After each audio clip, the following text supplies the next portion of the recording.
नमस्कार, स्वागत है आपका 4 टीवी न्यूज पर। मैं हूं आपके साथ जो है बुलेटिन की शुरुआत करते हैं। संभल से खबर सामने आ रही, जहां संभल विवादित शाही जामा मस्जिद की रंगाई पुताई की इजाजत की मांग मामले में मस्जिद कमेटी को इलाहाबाद हाई कोर्ट से थोड़ी राहत मिल गई। हाई कोर्ट ने मस्जिद में साफ सफाई कराए जाने की मांग को मंजूरी दे दी है।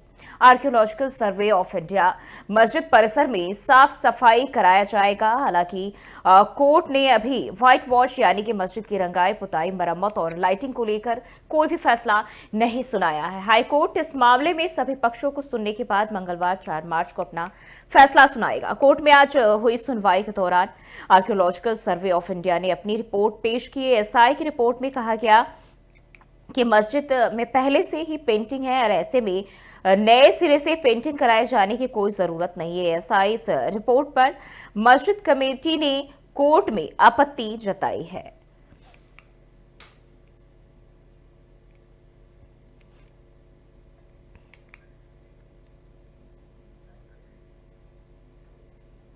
बढ़ते हैं आगे। जम्मू कश्मीर के पुंछ से खबर सामने आ रही है, जहां मूसलाधार बारिश के कारण पुंछ जिले में विनाशकारी भूस्खलन और दुर्घटनाएं हुई है, जिसके चलते 2 लोगों की मौत हो गई। वहीं 3 लोग घायल हो गए और 2 व्यक्ति लापता हो गए। दरअसल इस भयावह भूस्खलन में एक स्कॉर्पियो गाड़ी चपेट में आ गई, जिससे ग्राम मदाना घटनास्थल पर 2 लोगों की दर्दनाक मौत हुई है। और इसके साथ ही कलाई क्षेत्र में एक जाइलो वाहन कलाई नदी में खाई में गिर गया और जिससे उसमें सवार 3 लोग गंभीर रूप से घायल हुए हैं। जिला प्रशासन के अधिकारियों और बचाव कर्मियों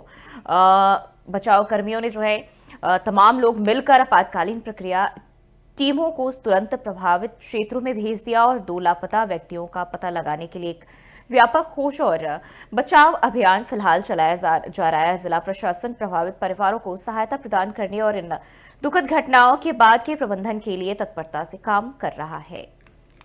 तो जम्मू कश्मीर के पुंछ में ये बड़ा भूस्खलन, जिसमें कई लोगों की जाने गई है, कई लोग लापता बताए जा रहे हैं, जिनकी तफ्तीश पुलिस प्रशासन की ओर से और टीमों की ओर से की जा रही है। वहीं 3 लोग घायल भी बताए जा रहे हैं। तो मूसलाधार बारिश के चलते ये भूस्खलन लोगों के लिए भारी पड़ गया।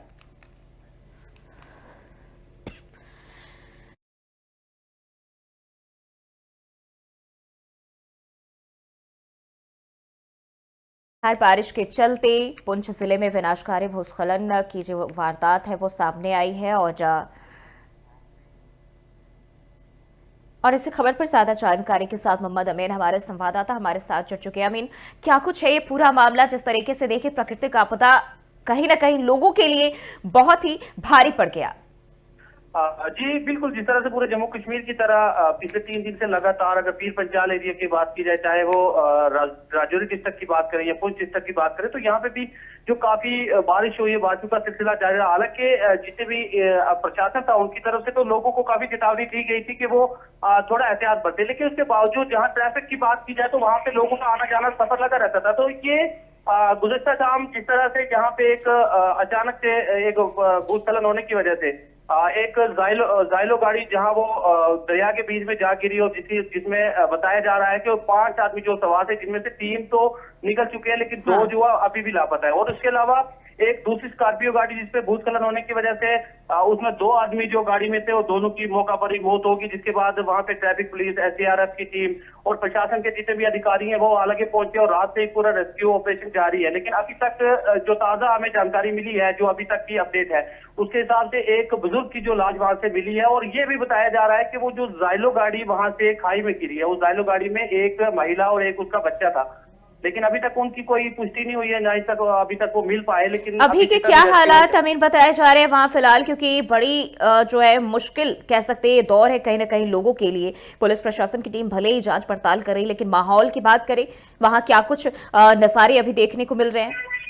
जी बिल्कुल, अगर माहौल की बात की जाए तो जैसे ही रात को ये इंसिडेंट हुआ था, उसके बाद से जो प्रशासन की तरफ से एक ऑर्डर सर्कुलर किया गया था, जिसमें जितनी भी ट्रैफिक थी, ट्रैफिक पुलिस ने ट्रैफिक वहां से बिल्कुल भी जो है सस्पेंड कर दी थी। और अभी भी वहां पे जितने भी भूस्खलन हुई है, क्योंकि रोड में काफी मलबा पड़ा हुआ और अभी उसको हटाने के लिए अगर वहां पे जेसीबी वगैरह लगाई गई है, लेकिन फिलहाल जो गाड़ियों की आमदोरफ्त है उसको रात से लेके अभी तक बंद रखा हुआ है। ट्रैफिक जाम है पूरी सिविल कोर्ट से लेकर पुंछ तक तकरीबन 25 किलोमीटर का जो ये एरिया है, यहाँ पे पूरी ऑल टोटली जो है ट्रैफिक को बंद रखा गया है। और इस वक्त रेस्क्यू ऑपरेशन जहाँ चल रहा है, एसडीआरएफ की टीम जो है वो जो 2 आदमी लापता थे उनको ढूंढ रहे हैं। उसी के साथ साथ यहाँ पे जितनी भी ट्रैफिक है उसको फिलहाल बंद कर दिया गया है। ठीक है। इसी के साथ हम अगर देखें, क्योंकि जब ट्रैफिक बंद कर दिया जाता है, जो आम लोग हैं उन्हें भी आवाजाही में काफी मशक्कत होती है। इसके लिए क्या कुछ निर्देश जारी किए गए हैं, सुविधाएं, क्या कोई अन्य रूट जो है वो उपलब्ध कराए गए? जी फिलहाल तो वहां पे ट्रैफिक जाम ही है और ट्रैफिक पुलिस जो है वो लगातार लोगों को ये आदेश दे रही है कि फिलहाल थोड़ा सा वो इंतजार करें, क्योंकि तकरीबन ये बताया जा रहा है कि 1-1.5 घंटे तक रोड को ट्रैफिक के लिए दोबारा से कंटिन्यू कर दिया जाएगा। लेकिन फिलहाल जहाँ पे जो भूस्खलन हुई है उसकी वजह से जो रोड में काफी मलबा पड़ा हुआ है, वो उसको हटाने हाँ। के लिए जो अधिकारी है वो लगे हुए हैं और जितने भी वर्कर्स है वो अपना अपना काम कर रहे हैं। लेकिन इस वक्त जो लोगों को थोड़ी सी दिक्कत तो जरूर आ रही है, लेकिन लोग उसमें काफी जो है ना उनका कॉपरेट कर रहे हैं, क्योंकि अगर लोग कॉपरेट नहीं करेंगे तो दोबारा से उनको फिर वही सामना करना पड़ेगा जिस तरीके से रात को 2 इंसिडेंट अचानक से वहां पे उस रोड पे हुए। तो इसलिए अभी ये बताया, हमारी ट्रैफिक के जो अधिकारी हैं उनसे बात हुई है, उनका ये कहना है कि 1-1.5 घंटे तक जो है यहाँ पे लोगों के लिए इस रोड को दोबारा से रिस्टोर किया जाएगा। लेकिन फिलहाल जो सुबह से गाड़ियां आई हैं या जो रात को गाड़ियां आई थी उनको तो रात को रिटर्न कर दिया गया था वहीं से, और जो अभी सुबह से गाड़ियां आई है वहां पे फिलहाल ट्रैफिक चल रहा है। तो 1-1.5 घंटे तक बताया जा रहा है कि रोड को क्लियर कर दिया जाए। अमीन, मौसम में अचानक से तब्दीली देखने को मिली और कहीं ना कहीं कह सकते हैं कि इसका ही खामियाजा जो है लोगों को यहाँ भुगतना पड़ा है। प्रशासनिक तौर पर क्या कुछ कदम उठाए जा रहे हैं, क्योंकि अभी मौसम में बदलाव कुछ दिनों तक जारी ही रहेगा और संभावना है कि आगे भी इस तरह के शायद हादसे हो सकते हैं। लेकिन उसके पहले जब अलर्ट मोड पर हम सरकार की बात करें, जनता के लिए बात करें, क्या कुछ कदम उठाए जा रहे हैं?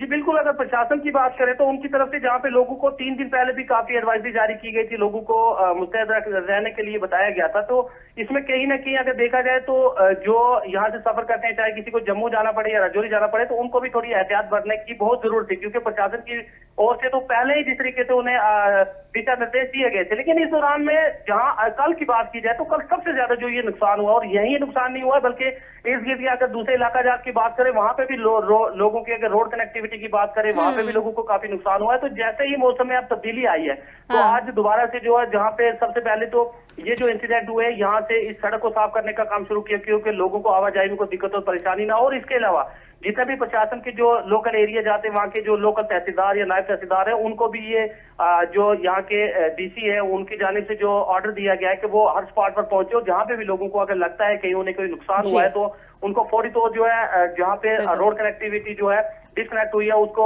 दोबारा से कनेक्ट करने की कोशिश करें। और इसके अलावा जहाँ पे लोगों को अगर कुछ सुविधा की बात की जाए या प्रशासन की ओर से या दीगर जो लोगों का नुकसान हुआ है उसकी पूरी वो रिपोर्ट तैयार की जा रही है, और हर डिफरेंट प्लेसेस पर पहुंचकर लोगों को उनके जो भी मसाइल है वो सुने जा रहे हैं। ठीक है। अगर हम मौत के आंकड़ों की बात करते हैं, अभी तक 2 लोगों की मौत की पुष्टि हुई, तो क्या ये आधिकारिक रूप से पुष्टि की प्रशासन की तरफ से या अभी भी और संभावना है? जी जी बिल्कुल, अगर देखा जाए तो जहां तक डेथ की बात, जिस तरीके से मैंने पहले बताया कि जो स्कॉर्पियो गाड़ी एक्सीडेंट हुई है उसमें तो 2 आदमी ऑन स्पॉट ही उनकी डेथ हो गई थी, और जो जाइलो गाड़ी जो नीचे खाई में जा गिरी, जहां दरिया में गिरी थी, तो वहां पे 3 इंजर्ड थे जिनको हॉस्पिटल रखा गया था। उनमें से भी एक महिला थी जिसकी अभी पुष्टि हो गई कि उसकी भी डेथ हो चुकी है। और इसके अलावा ये भी बताया जा रहा है कि अभी 2 आदमी ऐसे हैं जो अभी मिसिंग है, अभी वो मिल नहीं पाए क्योंकि रेस्क्यू ऑपरेशन जारी है, एसडीआरएफ की टीम है। पुलिस की अगर बात की जाए तो एसएसपी, एएसपी और जितने भी अधिकारी हैं वो रात से लगे हुए हैं। और इसी के साथ अगर डिस्ट्रिक्ट कलेक्टर की बात की जाए तो वो भी अभी पूरे जो देख रेख यहाँ पे कर रहे हैं। लेकिन इस वक्त जो 2 आदमी लापता है उनमें से अभी तो कुछ पुष्टि नहीं हो पाई है, कोई मिल नहीं पाया, लेकिन एक बुजुर्ग की लाश भी वहां से मिली है। अब ये बताया जा रहा है कि हो सकता है शायद वो बुजुर्ग भी उसी गाड़ी में हो, लेकिन जो अभी मरने वालों की जो तादाद है वो 3 तक पहुंच गई है, और जो इंजर्ड है वो 3 है। और इसके अलावा ये बताया जा रहा है कि अभी 2 और ऐसे व्यक्ति हैं जो अभी मिसिंग है। बिल्कुल, ठीक है, आगे भी हम आपसे अपडेट लेंगे। फिलहाल के लिए बहुत बहुत शुक्रिया। तो ये जानकारी आपको बताते चले, जिस तरीके से भयंकर भूस्खलन हुआ है उसमें 3 लोगों की जाने गए, वहीं 2 लोग अभी भी लापता बताए जा रहे हैं। पुलिस फिलहाल उनकी जांच पड़ताल कर रही है। हालांकि आवाजाही इस रूट से बंद कर दिया गया, राष्ट्रीय राजमार्ग भी फिलहाल बाधित है, और ऐसे में पुलिस प्रशासन की पूरी टीम मौके पर पहुंची हुई है, और जो पूरे रेस्क्यू है वो किए जा रहे हैं। साथ ही साथ जो लापता लोग हैं उनकी भी तलाश की जा रही है।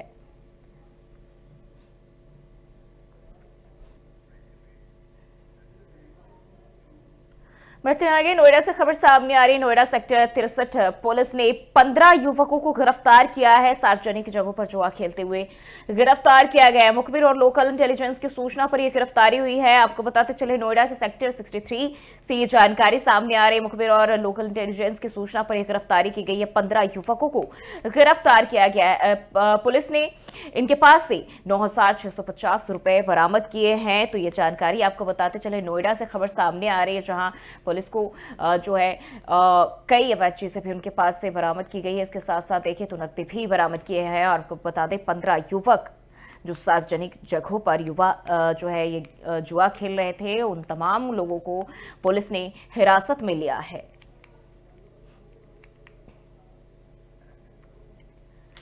तो नोएडा सेक्टर 63 का ये मामला बताया जा रहा है, जहां पुलिस ने बड़ी कार्रवाई की है, 15 युवकों को गिरफ्तार किया है और सार्वजनिक जगहों पर माहौल खराब करने के मामले बताए जा रहे हैं, जिनमें ये जुआ खेल रहे थे। और ऐसे में ये बड़ी कार्रवाई पुलिस की तरफ से की गई है। एक साथ 15 युवक जो है वो हिरासत में लिए गए हैं। नोएडा से ये जानकारी सामने आ रही है। मुखबिर और लोकल इंटेलिजेंस की सूचना पर ये कार्रवाई की गई है। और इसी खबर पर ज्यादा जानकारी के साथ सतीश श्रीवास्तव हमारे साथ जुड़ चुके हैं। सतीश, जिस तरीके से देखे पुलिस की ओर से बड़ी कार्रवाई और 15 युवकों को गिरफ्तार किया गया है, क्या कुछ जानकारी आपके पास?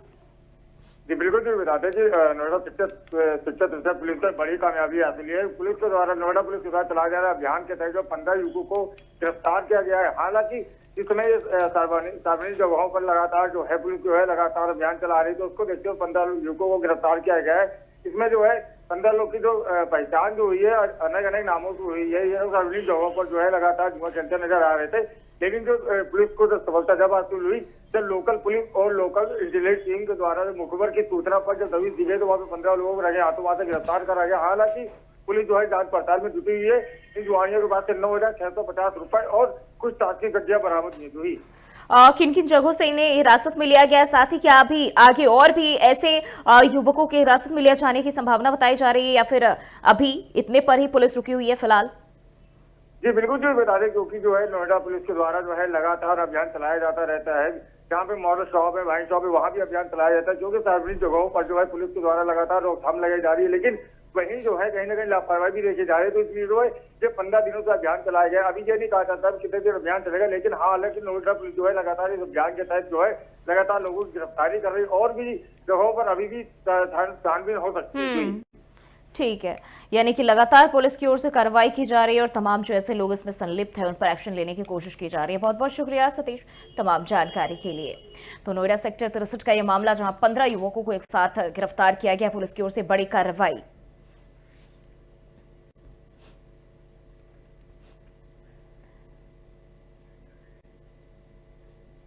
मैनपुरी से खबर सामने आ रही, जहां मैथिली ब्राह्मण सभा के अध्यक्ष ब्रजमोहन शर्मा के बेटे रवि शर्मा की बीते 4 महीने पहले गोली मारकर हत्या कर दी गई थी, जिसमें मैनपुरी से सपा सांसद डिंपल यादव ने परिवार को सांत्वना देते हुए उनकी मदद का आश्वासन दिया था। वहीं राष्ट्रीय अध्यक्ष अखिलेश यादव के निर्देश पर 2 लाख रुपए के परिवार को आर्थिक सहायता दी गई और यह आर्थिक सहायता पूर्व मंत्री रामाश्री विश्वकर्मा ने उनके आवास पर पहुंचकर मृतक की पत्नी को चेक सौंपा है। और इस अवसर पर सपा पूर्व मंत्री रामाश्री विश्वकर्मा ने मीडिया से रूबरू होते हुए कहा कि उन्होंने महाकुंभ 2027 के चुनाव के अलावा भी ईवीएम को लेकर भाजपा सरकार चुनाव आयोग पर जमकर निशाना साधा और सवाल खड़े किए हैं। विगत दिनों एक घटना हो गई थी। हमारे मैथिल ब्राह्मण समाज के अध्यक्ष ब्रजमोहन शर्मा जी, उनके पुत्र रवि कुमार शर्मा को गोली मार करके हत्या कर दी थी। उसमें हम सभी लोग आए थे और मैनपुरी की सांसद माननीय श्रीमती डिंपल यादव जी और समाजवादी पार्टी के सभी नेता गण यहाँ पर आए थे। तो माननीय सांसद जी ने वादा किया था कि हम इस परिवार की मदद करेंगे और वही मदद 2 लाख रुपए का चेक आज हम लेकर के आए हैं। माननीय सांसद श्रीमती डिंपल यादव जी की तरफ से हमने जिला अध्यक्ष पूर्व मंत्री आलोक साक्य जी और राजू यादव जी और विधायक ब्रिजेश कठेरिया जी और सभी पार्टी के नेतागण मिलकर के दे रहे हैं। हम धन्यवाद देते हैं और बधाई देते हैं श्रीमती डिम्पल यादव जी का कि जिन्होंने मैथिल शर्मा समाज से जो वादा किया तो उस वादा को उन्होंने पूरा किया है। 2 लाख रुपए का चेक। उत्तर प्रदेश के मैनपुरी में बाइक सवार युवक ओवरब्रिज पोल से नीचे गिरा और बाइक नीचे गिरने से युवक की दर्दनाक मौत हो गई। NH 34 बाईपास पर दौलतपुर गांव के सामने एक बाइक डिवाइडर से टकराने पर अनियंत्रित हो गई। टक्कर इतनी जबरदस्त थी कि बाइक सवार दोनों व्यक्ति करीब 20 फीट नीचे सर्विस रोड पर जा गिरे और वहीं हादसे में दिल्ली के नांगलोई में रहने वाले राजा बाबू की मौके पर ही मौत हो गई और उनके साथ सवार हरियाणा के महेंद्रगढ़ निवासी डॉक्टर मनोज कुमार गंभीर रूप से घायल हुए। राजा बाबू मूल रूप से बिहार के दरभंगा जिले के छालेसोना थाना क्षेत्र के चंदोला के रहने वाले बताए जा रहे। बता दें कि घायल मनोज कुमार को पहले CHC वेबर ले जाया गया, जहां उनकी हालत को गंभीर देखते हुए डॉक्टरों ने जिला अस्पताल के लिए रेफर कर दिया है।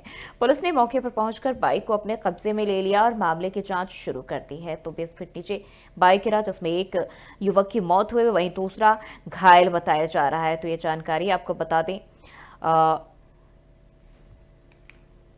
20 फीट नीचे बाइक गिरने से डिवाइडर से टकराई और इस दौरान बाइक गिरी और एक युवक की मौत हुई है जो कि बिहार का रहने वाला बताया जा रहा है।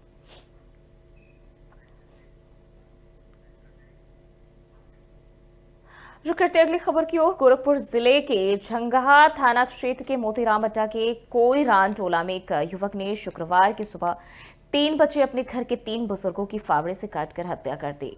उसने 2 दादा और एक दादी को फावड़ा से काटकर मौत के घाट उतार दिया। वहीं घटना की सूचना पर पहुंची झंगहा पुलिस ने आरोपी युवक रामदयाल को गिरफ्तार कर लिया है। रामदयाल ने घर में विवाद किया और बताया जा रहा है विवाद के बाद तीनों को फावड़े से बेरहमी से काटकर मौत के घाट उतार दिया। रामदयाल की मां कुसुमावती देवी का कहना है कि 1 हफ्ते पहले सड़क दुर्घटना में रामदयाल को चोट आई थी और उससे दिन से वह दिमागी रूप से डिस्टर्ब चल रहा है। सुबह में अपने घर के 3 लोगों की हत्या कर दी। उसकी मां ने कहा कि मतलब जो मेंटली है वो पूरी तरह से ठीक नहीं है और घर में विवाद किया तो पति पत्नी दोनों को घर से निकाल दिया गया था। इसके बाद वह घोट पर पहुंचा और वारदात को अंजाम देकर वहां से भाग निकला। हालांकि पुलिस ने गिरफ्तार कर लिया है। थाना जंगा क्षेत्र में सूचना प्राप्त हुई कि 3 व्यक्तियों की हत्या कर दी गई है। सूचना पर थाना प्रभारी जंगा, मैं और क्षेत्र अधिकारी मौके पर आए तो पाया कि सगे नाती द्वारा अपने दादी, बाबा और बाबा के सगे भाई की हत्या कर दी गई है। ये हत्या फावड़े से काटकर की गई है। अभियुक्त को गिरफ्तार कर लिया गया है और उसके कब्जे से आला कत्ल यानी फावड़ा भी बरामद कर लिया है। अभियुक्त द्वारा एक पशु को भी मारा गया है। गंभीर रूप से पशु घायल है। मृतकों के परिजन की तहरीर पर अभियुक्त पंजीकृत किया जा रहा है और डेड बॉडीज को पंचायतनामा भर के पोस्टमार्टम के लिए भेजा जाए। थाना जंगा क्षेत्र। तो बुलेटिन में फिलहाल के लिए बस इतना ही। देश और दुनिया की तमाम खबरों के लिए देखते रहिए 4TV न्यूज़।